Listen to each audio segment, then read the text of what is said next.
you, Senator King. Senator Tuberville. Thank you, Mr. Chairman. Thank you, gentlemen, for being here and your willingness to serve.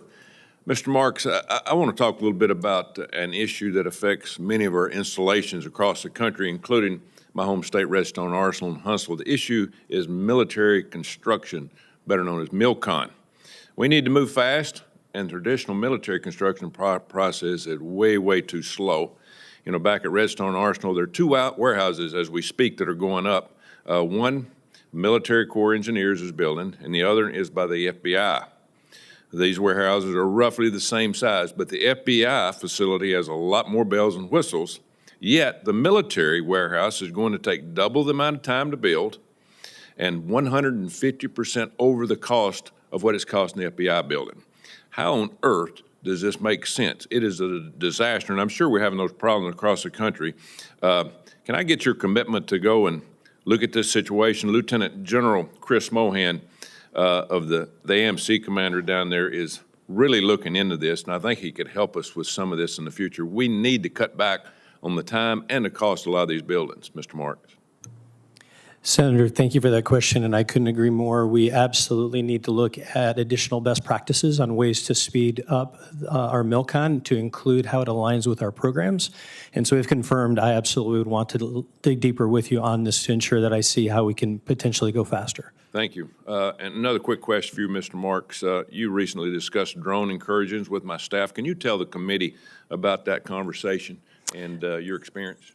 Senator, thank you. What we have seen across the country, and especially there at Eglin, is an increase in drone activity and, in fact, activities surrounding our installations, whether that is foreign national turnarounds or other investments, things that we need to make. And so, Senator, in the local area at the installation I currently serve at, we've increased our investment to include increased detection capability so that we can then use the authorities that we have been provided at the installation level to defend those installations. And Senator, if confirmed, I would want to see that expanded so that we can work with the combatant commanders to ensure we are defending our local installations here in the homeland. Thank you very much needed. Mr. Hansel, as you know, one of the organizations you will oversee is USDINS, if you are confirmed, is the Missile and Space Intelligence Center, MISIC, which is a component of the Department of Intelligence Agency. It's located in Huntsville, Alabama. MISIC provides world-class analysis and performance of foreign weapons systems. Mr. Hansel, can you talk a little bit about how important it is for our warfighters to assess the kind of foreign material data that the DIA and MISIC provide? Yes, Senator. I'd first highlight the importance of MISIC as the important relative to the growing importance of the space domain. It becomes ever more critical to our national security, as well as I think critical intel from MISIC should be used to inform the Golden Dome architecture design at every stage of the milestone. Thank you. Mr. Williams, NNSA has been plagued by cost overruns, schedule delays, project cancellations related to construction of nuclear facilities, including uranium processing facility, the Savannah River plutonium processing facility, and others. If confirmed, what specific steps would you take to ensure that these project management failures are not repeated in the future? Thank you, Senator. And that is right at the heart to the plutonium pit production that you mentioned in Savannah River as well in Los Alamos.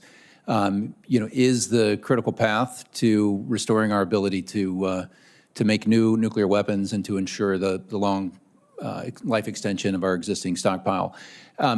There's a number of details, a number of classified details that I've not been briefed on in that, but that is, I commit to you, should I be confirmed, that is absolutely a commitment to get that back and to deliver, for the weapons programs. Thank you.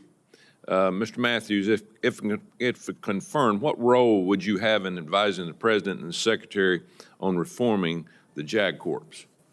Whoa. Thank you, Senator, for the question. If confirmed, I would be a legal advisor to the Secretary of Defense and not to the President unless he asked me. But if the President were to ask me, I would render I would consider the question he asked, and in light of the facts and information available to me, I would make a recommendation.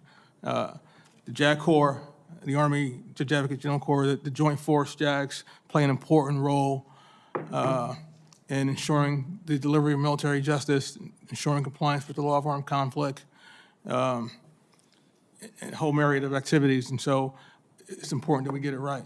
Thank you.